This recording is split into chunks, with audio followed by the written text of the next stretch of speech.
or you divide everything by cosine, you get the other two equations. So technically speaking, you only really need to memorize these three things. But for the sake of a little quickness and simplicity, we should probably write down the remainder two equations.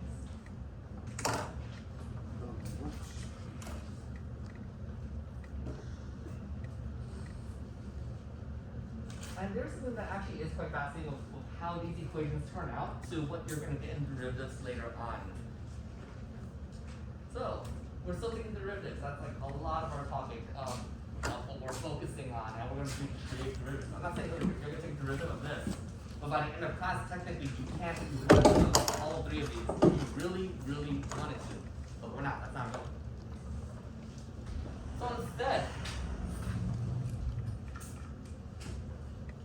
you guys are going to prove the remainder of Trig.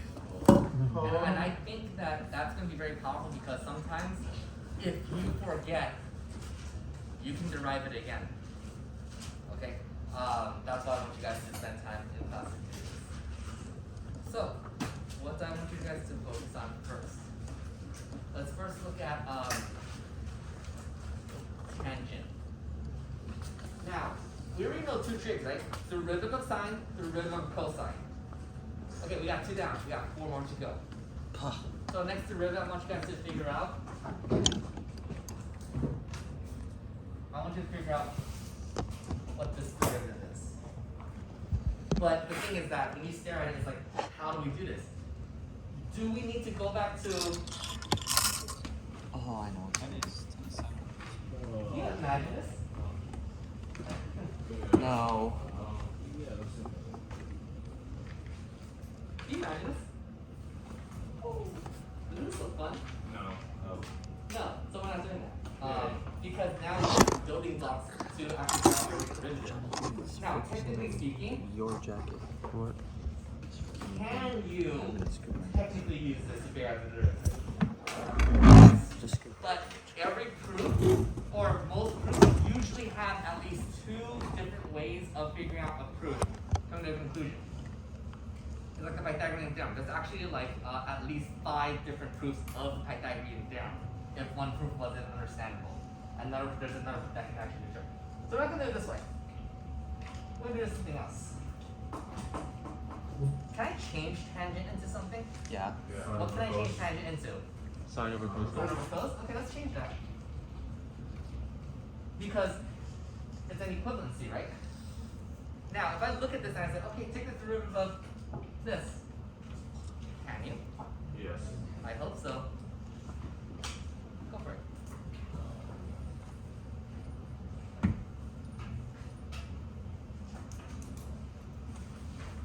So yes, today you guys will be deriving everything. Please make sure you guys are checking with your neighbors and partners.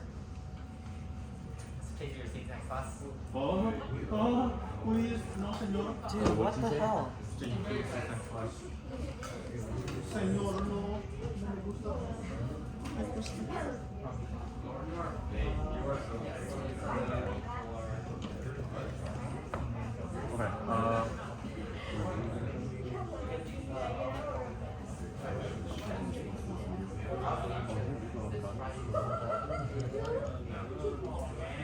Okay. Is that actually good? Yeah, I just want 0. Nothing. I vote for now. No. When you do your derivative, please simplify as much as you can. Simplify as much as you can.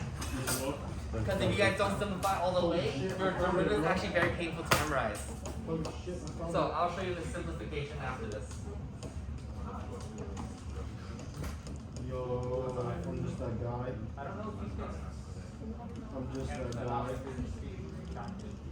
It's just secant squared x. Yeah. Did you do the? I know, but I'm. Oh yeah, I already did the proof, Yeah. right? Yeah. You proved it already, but I did it again. Oh. Without copying. So you chose to go ahead. Yes. That's fine. I said you guys should do that. Mr. Wei, why are you changing our seats? That's fine. Please. Seriously, it's not effective. So I'm recording because I hate Trig, and I'm probably gonna not want to ask you the same thing over and over again. So I see. Well, I choose to change seats not just because I have to look at everything as a whole. It might be great for a few of you, but I think it's also great that you guys can also work with other people too. can you keep us together, please? Work with these three other people. I actually don't even know what your new seating chart is. Can you please keep So us you together? just use intimate I just randomized campus is it. randomizing? Yeah. Mr. Wade, please.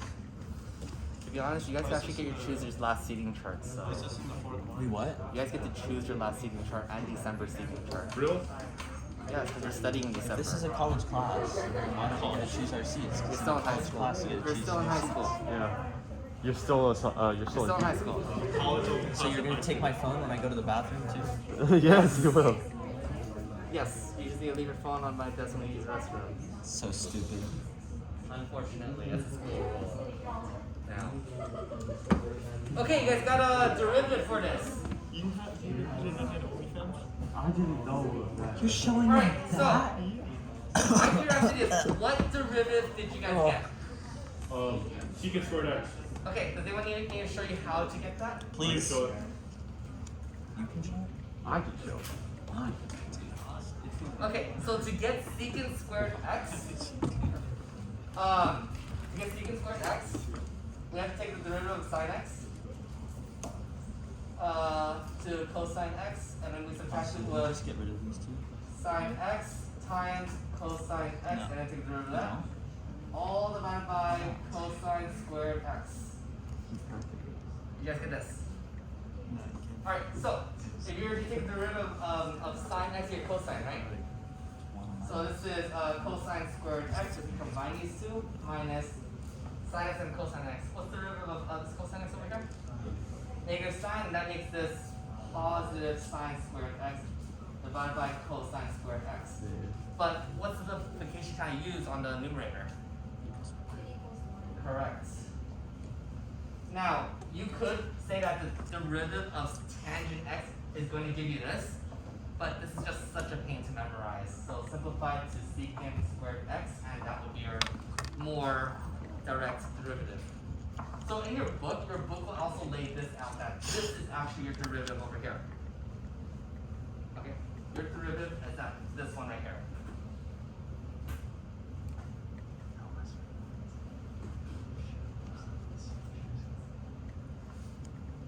Any questions?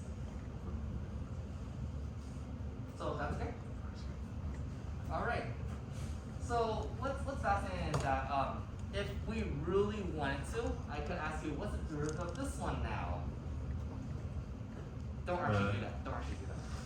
But if you actually take the derivative of this one, first of all, we should pay attention to one thing.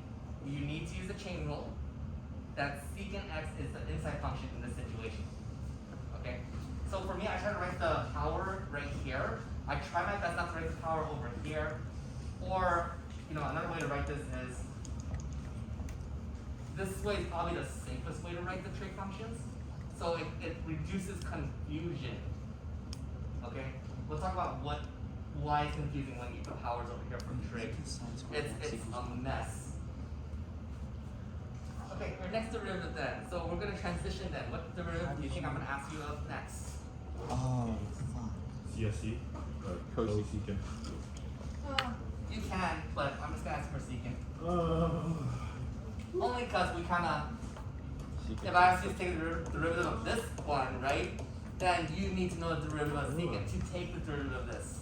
So we don't know what the derivative of this is, because if you were to take the derivative of this, you would get like 2 secant x times secant x derivative, but you don't know what that is. That's a problem. So we're gonna figure out secant now. Alright, you guys have the simple form of secant?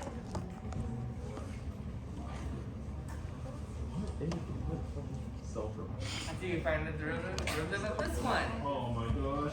Oh. Secant now.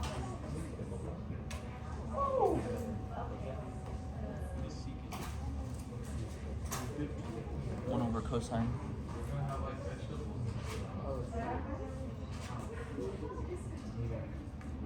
can't use quotient rule, can we? We can't. Yeah, you can. Does it work though? Do you use quotient rule, Austin? I would probably not actually. So, just sin x over, just sin x over, what's it called? Cos. So, it's that 1 over tan. Right. I'm glad that you're enjoying yourself right now, Austin. Huh? What? What's prime? What's the derivative of cosine? Negative sin.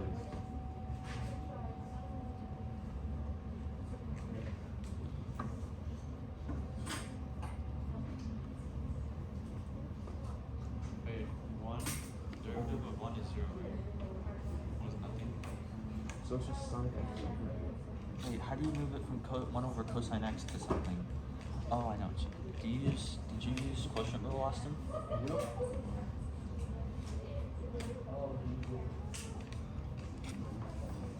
Isn't it just 0 times 0?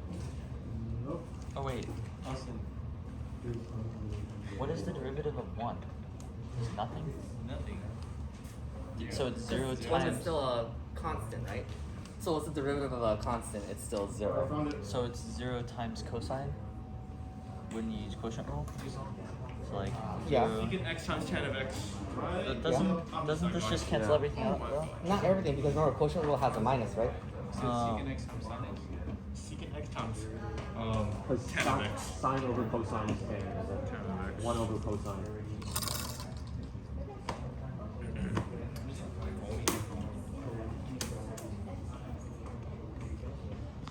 Oh my god.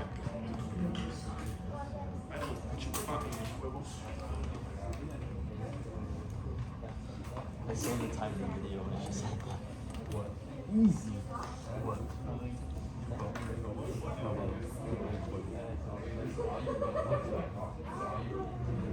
Bro got 4 eyes. No, like what's the hyper right there? Why is it what? Isn't it something like that? This is literally the first time I've ever seen this shit. Is it like What if he pulled it off of my picture? An outfit. You guys got derivative yet? That's hot. I have no idea. Redhead. Oh, we gotta get Atom Millman. We gotta get my boy Redhead. you get it for free? You stole it from the clothes there? I could, but you got the derivative, you just simplified it. Wait, Austin.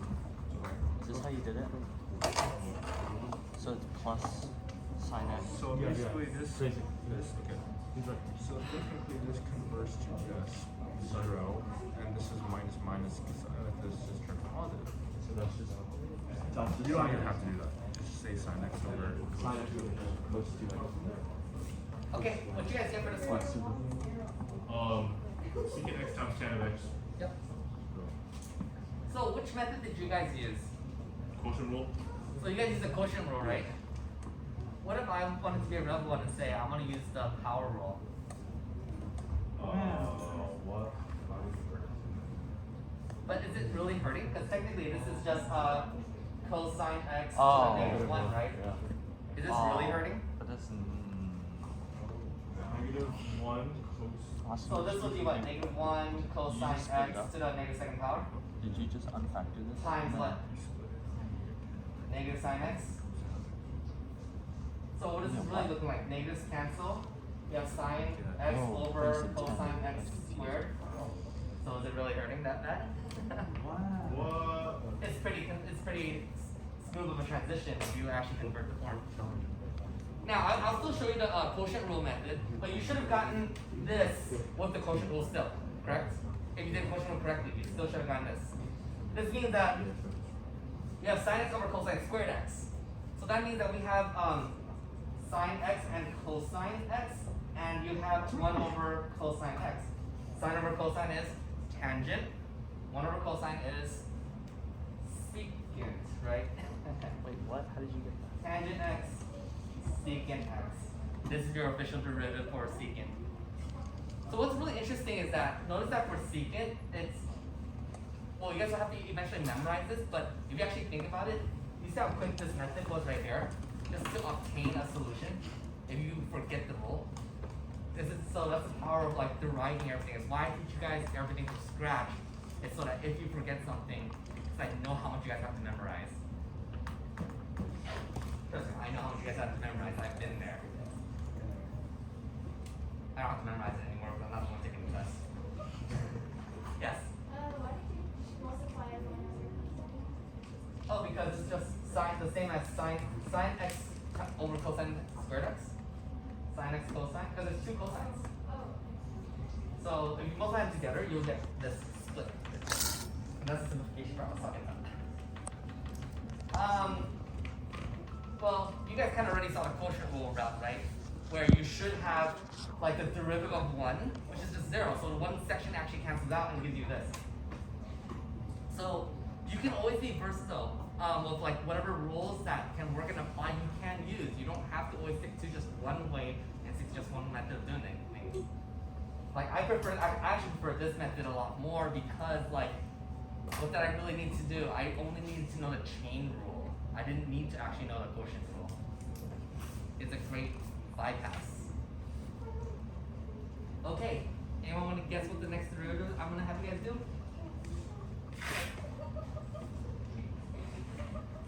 Cosecant's turn. And then we'll finalize all the derivatives, make sure that you guys have all the official derivatives of what you should memorize. I mean, technically you could say sine x over cosine squared x, but nobody remembers the trig definitions like that, in all honesty. Awesome, pay attention.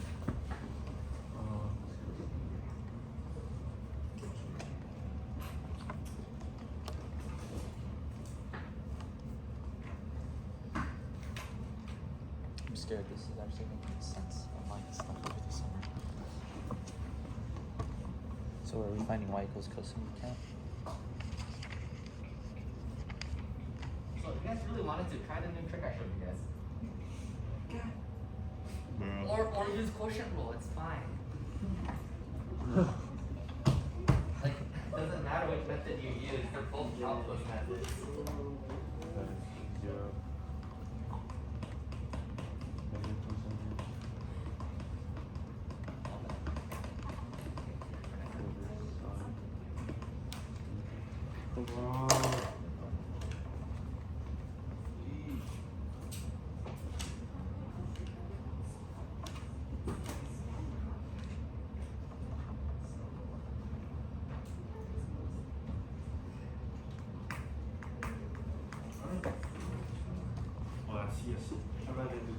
You do the wrong thing? Nope, just learning now the other method for secant. Cosecant. Cosecant is what? 1 over sine? Cosine over sine. I have to make a method to remember that.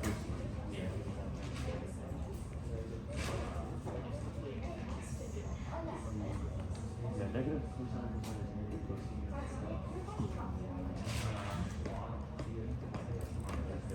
So it's just sine x to the negative 1, Austin?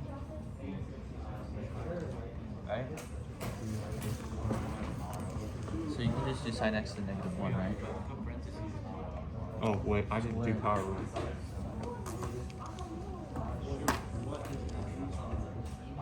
So really go. Do you really put parentheses?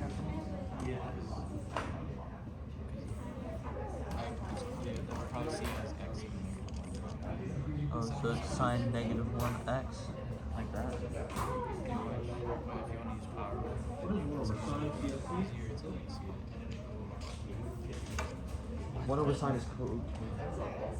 No, yeah, CSC. Oh, you got it. You got it. Done. Did you use power rule or quotient rule? Quotient rule.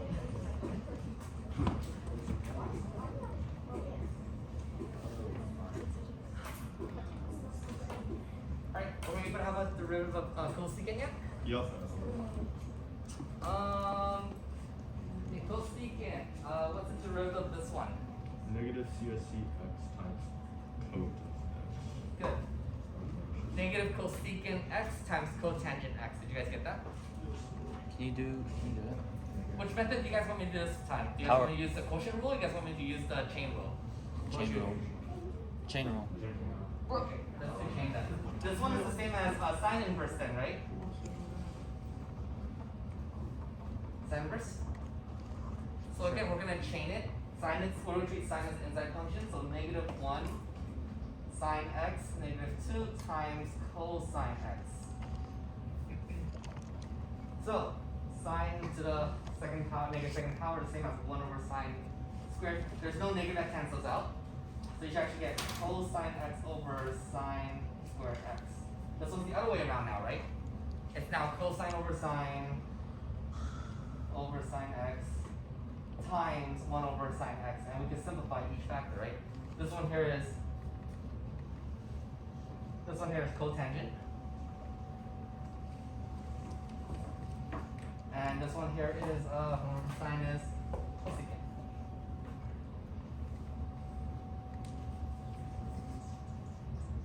How the fuck did he Now, get rid of the whichever sine? order you remember this, whether it's cotangent times cosecant or cosecant times cotangent, it doesn't actually matter. It's commutative property that they can switch and flip flop, so it's totally fine. Wait, what the hell? Any questions? Oh. Okay, that is the last one. You probably want to use quotient rule for it. You probably don't want to convert it back to like the negative power thing.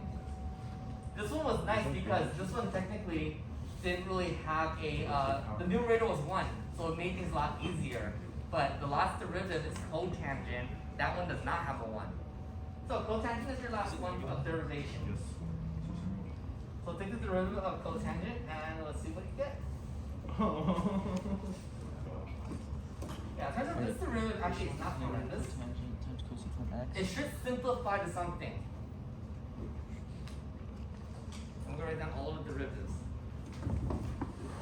Oh, this is like double chain rule, isn't it? What? I'm not doing chain rule.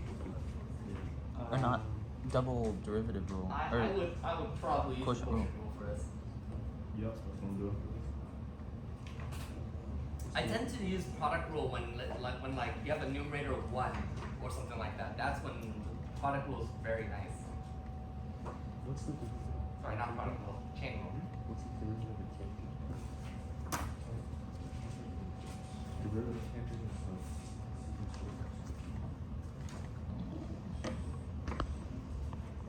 Okay, so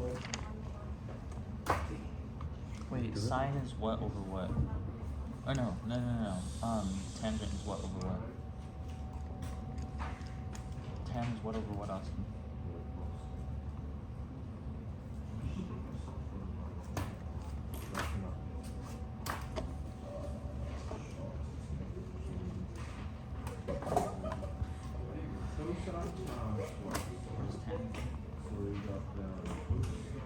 Oh, Is it cosine over sine? we just did that. Secant squared.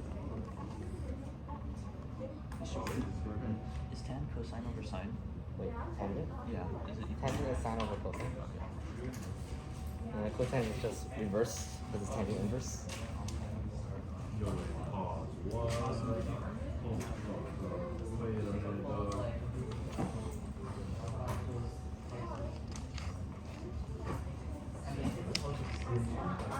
It's just negative Did you take out the negative cosecant x squared. Negative. You think that it's negative secant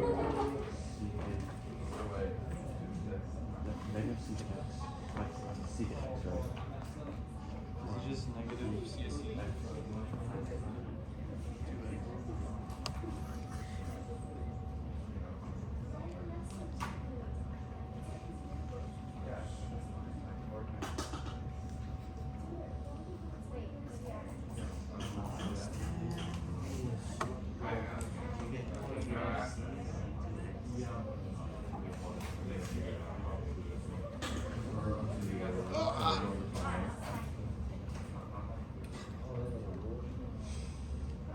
Okay, how are you guys doing? in pain. How do you guys feel about this so far? Is it like really bad, really horrible? It's okay. I can manage, or straightforward. It makes sense, but there's a lot of rules I need to remember. Like a lot of things to remember, right? In the trig Yeah. portion and stuff. Let's give you guys a minute or two. So I'm gonna give you guys some practice problems, and then we're gonna look at our tests.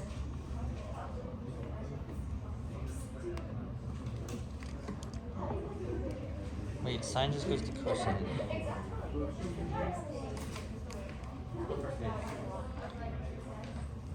Also, did you get? Hold up. Hold up to me.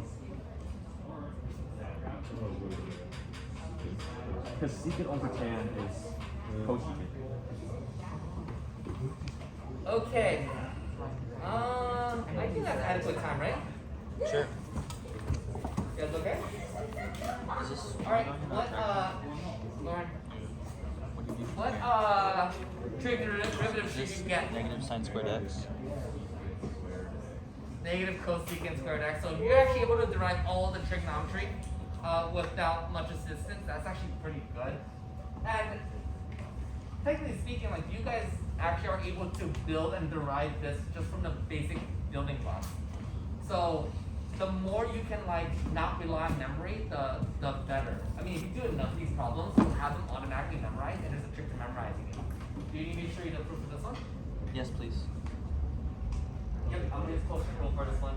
So this one's the same as cosine x over sine x. So we're gonna use quotient rule. It should be.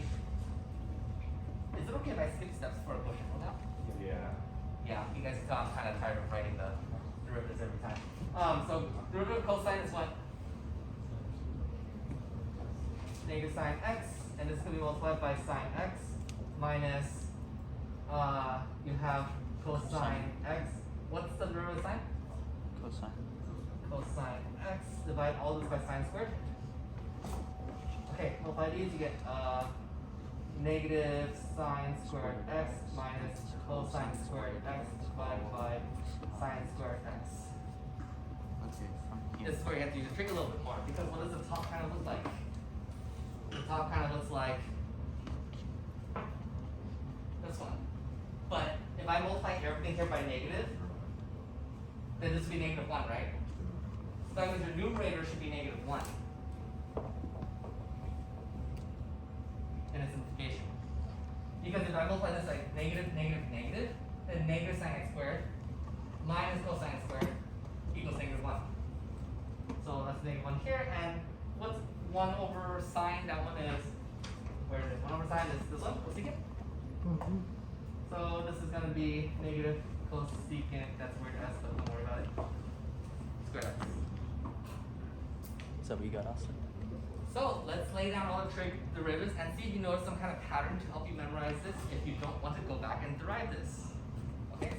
Last thing you want is for you to, for this to derive your nuts. Did you say derive? Of course you said that. Oh.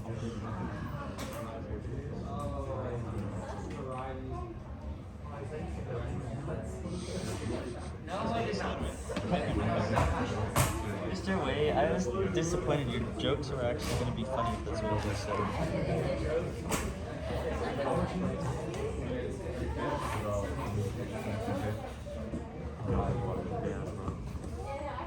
That is great.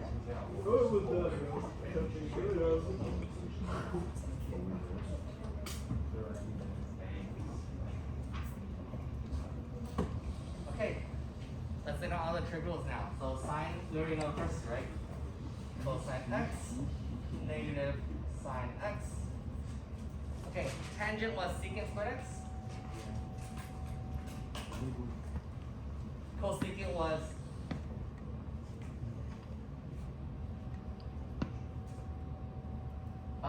secant was and cosecant is. You guys wonder how I wrote it so fast and how I memorized it? There's a pattern. You guys notice the pattern? I'll teach you guys the memory, or like a way I memorize it.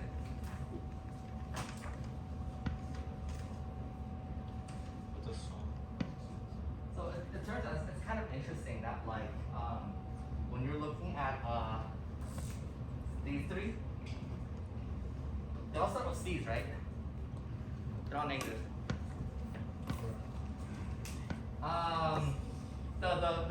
You already know these two on top of your head, right? You don't have to really focus your mind on that. But you see these two? When you take the derivative, they are still there. They are still there in the derivative. Oh. But what's the thing that you gotta focus on? It's just C, cotangent. This one's S, well, you know, tangent's just the other one. But cotangent and cosecant kind of match because they're both C's.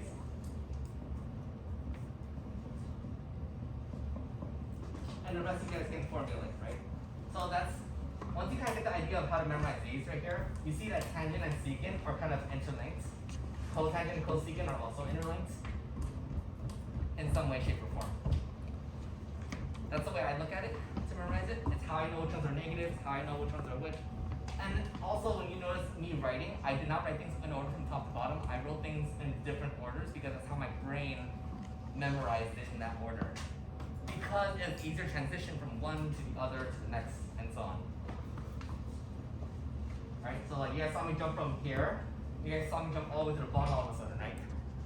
You guys saw me jump from here to here. Because there's a sequence that I follow in my head. Interesting. There's a pattern. So as long as you could recognize the pattern and memorize it in this way, it's much easier on your brain, or just derive it like what we did in class today. Okay, so I want to give you guys tools to memorize, but also tools to derive things so that you don't have to burden your brain with that memory. Okay, this is going to go for the unit circle too. I'll be teaching, when the AP testing happens, I'll be teaching you guys how to use the unit circle without memorizing it. Oh. But memorizing those basic things. Let's see. Okay? Or as I teach most students, you hit the unit circle portion, skip it. It's not worth you sitting there for 20 minutes staring at it when you have the rest of the test to work on. Right? Make sense? Sometimes you have to learn to sacrifice certain points to earn more points in a long way. Okay. Let's put this practice down, shall we? For what now? For what now? Now, I can give you the derivative of these pretty straightforwardly, but that's no fun. So let's make some chain rule.